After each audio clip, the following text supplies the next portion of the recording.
시간입니다. 우리가 몰랐던 역사의 진실과 이면을 들여다보는 시간이죠. 다시 읽는 역사 정만진 작가와 함께합니다. 안녕하세요. 안녕하세요. 네. 자, 오늘 다시 읽어볼 역사는 어떤 내용인가요? 오늘 178년 전 오늘 에디슨이 태어났고요. 네. 11년 전의 내일에 네. 남극에 우리나라에서 과학기지를 완공을 했습니다. 그래서 과학하고 관계가 깊기 때문에 네. 과학 분야에 많은 업적을 남기신 우리 지역의 역사 인물들을 살펴보겠습니다. 네. 에디슨은 오늘 태어났고 11년 전 내일이면 2014년 2월 12일에 그렇죠. 장보고 과학기지가 예. 완공됐다 그런 말씀이시네요. 과학이라고 하면 뭐 이치에 맞다, 근거가 분명하다 이런 이미지를 주는데 인류 역사에서 과학에 대한 인식이 생겨난 건 언제부터라고 볼 수 있을까요? 과학이란 인식이 안 생겨났는 것은 이제 비과학 말하자면 옛날 미신이다 이 말이죠. 네네. 그 과학은 원래 이제 처음에는 없었다는 얘기니까 그 전에는 원래 철학이었어요. 그 철학 속에 과학이 포함되어 있었는데 네. 이게 나중에 이 철학이 처음에 자연 철학이거든요. 그러니까 네. 우주의 근원은 무엇인가 뭐 이런 걸 따지던 철학을 하다가 실험을 하고 이제 할 수 있는 분석을 하고 하는 이 능력이 늘어나면서 네. 구체적인 사물을 자세히 살피게 되니까 네. 철학 수준이 아니고 이제 과학으로 바뀐 거예요. 그래서 시초가 우리가 알 수 있는 단어가 있는데 천문학이라는 게 있지 않습니까? 네네. 그럼 천문학은 우리가 천이잖아요. 하늘천이잖아요. 네. 그런데 이게 서양어로 가면 이 천이 별이 돼요. 별. 그러니까 천문학 할 때 서양어가 앞에 있는 어두가 이 별을 나타내요. 그러니까 별을 보면서 야, 저 별이 어떻게 저기 안 떨어지고 떠 있나라거나 네. 별에 누가 살 거라거나 이런 생각을 하다가 네. 이제 그게 막 확인할 수 있게 되면서 과학으로 넘어왔다. 네. 그렇게 보시면 되겠어요. 과학자 이전에는 철학자다라고 말씀하시니까 그러네요. 예전 고대 그리스 시대의 철학자들 뭐 아리스토텔레스라든가 예. 뭐 아르키메데스라든가 다들 이제 과학자이기도 하고 그렇죠. 철학자이기도 그렇죠. 하니까요. 예, 그렇습니다. 바로 그 얘기입니다. 네. 그런데 이 철학이나 과학 그 연관성을 얘기하다 보니까 범위가 너무 넓은 것 같아요. 그렇죠. 그러니까 우리가 사회학, 경제학, 법학 뭐 이런 물리학 이런 거 하면 뭘 하는지 알 수가 있잖아요. 네. 그럼 철학은 철을 한다. 철을 공부한다. 약간 이해가 잘 안 되잖아요. 그래서 이게 엄밀하게 말하면 이제 지식이란 뜻인데 지식 중에서 눈에 보이지 않는 지식. 그 눈에 보이는 것은 과학으로 가고 눈에 보이지 않는 지식은 철학으로 남았는데 네. 그거 이름 비슷한 그것이 과학도 그래요. 과학도 과를 연구한다 이상하잖아요. 네. 과학 중에 물리학은 물리를 연구한다는데 그 과가 뭐냐인데 이거는 이제 서양어를 사이언스를 일본이 번역할 때 잘못 번역해 가지고 서양어 여러 학문이란 뜻에서 과자를 붙였어요. 그 잘못된 번역을 우리가 지금 사용하고 있다. 그럼 동양 철학식으로 말하면 과학이라는 건 사물을 자세히 깊게 보는 거잖아요. 네. 그럼 성리학에서 그걸 이제 경물치지 있지 않습니까? 네네네. 논어에. 네. 논어가 아니라 그 유학에. 그리고 그 경물을 써서 경물학이 좋다. 이런 의견이 옛날에 있었다고 하는데 네. 이제 우리나라에 정착이 못 되고 그냥 과학이라고 쓰고 있죠. 네. 자, 그럼 본격적으로 과학 분야에 큰 업적을 남긴 우리 지역 역사 인물들을 살펴볼 텐데 그 유적이라든가 인물 사례 좀 이를 중심으로 소개해 주시겠습니까? 대구에서 제일 먼저 생각할 수 있는 것은 261년에 네. 건축 기술, 성을 축성하는 기술이니까 과학에서 왔지 않습니까? 네. 요즘 말로 하면 공학이잖아요. 응용과학이죠. 네.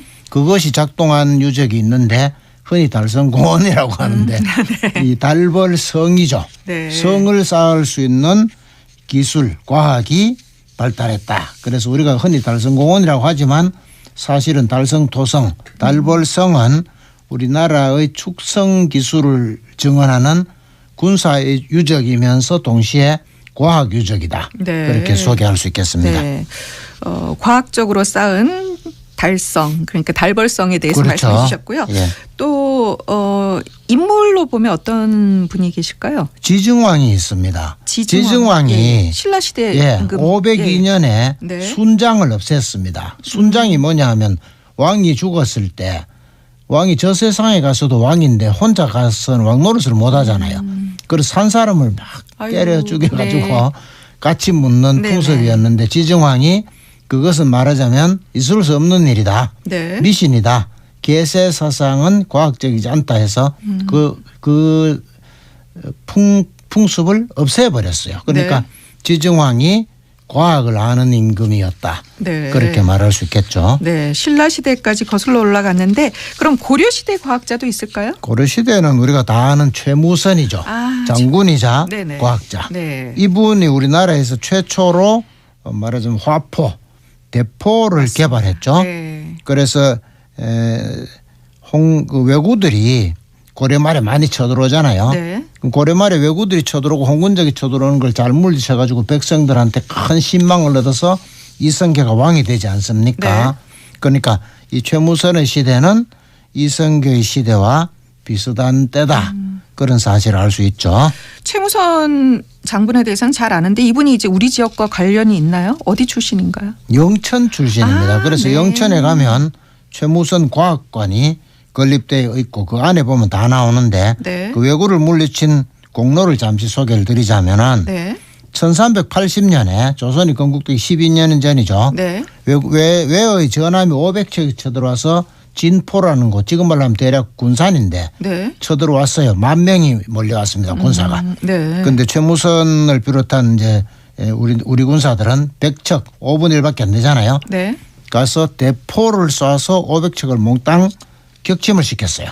그러니까 이 바다에 빠져 죽으면 안 되니까 땅 위로 올라왔잖아요. 올라와가 막 흩어졌는데 이것들이 주로 지금으로 말하면 남원 쪽으로 갔어요. 네. 옛날 지명이 황산입니다. 네. 여기 왔는 걸 이성계 장군이 다 죽였어요. 네. 그리고 70명이 남아서 지리산으로 갔다. 이런 기록이 남아 있는데 조선 왕조실록에 보면은 왜구를 물리친 공로는 이성계, 태조와 최무선이 제일 크다 이렇게 기록되어 있을 정도로 최무선 장군 혹은 최무선 과학자의 업적은 대단하다. 네. 최초로 만든 대포라고는 신무기를 개발했다. 네.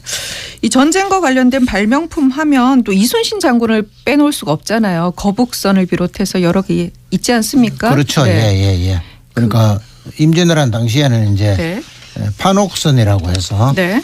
큰 배가 있었고 또 거북선도 있었죠. 네. 이순신 장군이 결국 최무선 과학자가 진포에서 전투했던 그 기법 전술을 배워가지고 그대로 임진왜란에 적용해서 외선을 격파했기 때문에 이순신 장군이 혁혁한 공을 세우는 데는 최무선 과학자, 최무선 장군의 업적도 밑거름이 되었다. 네. 그걸 우리가 기억해야 되겠습니다. 네.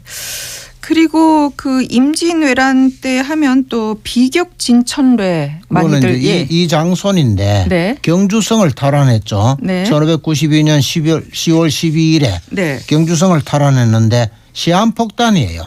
이름 그대로 하늘에 푹 날아가서 적진에 떨어지면 왜구들이 이게 뭔가 구경하다가 다 죽었다 이렇게 기록이 돼 있거든요.